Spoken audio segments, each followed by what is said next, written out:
How to delete this window, this circular one, on the color tab of Davinci Resolve. Select your window, it's this one, and there is the delete button, and by clicking on that one the window is deleted.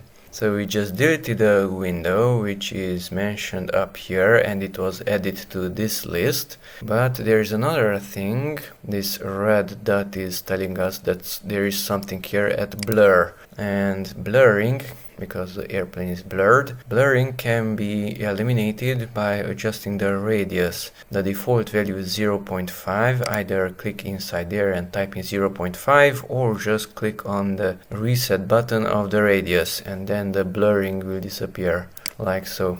So that window was added here at, let's say, circle, this one, and it was blurred from here with the radius. And to delete this one, use the delete button. You cannot delete, let's say, that one. That's a default shape. If you click on delete, default windows cannot be deleted. So you have to click on the one which was created by a user. You can even hide it if it's hidden. The blur is not limited to the airplane, but it spreads out to the clouds also. Like so, it's blurred everywhere.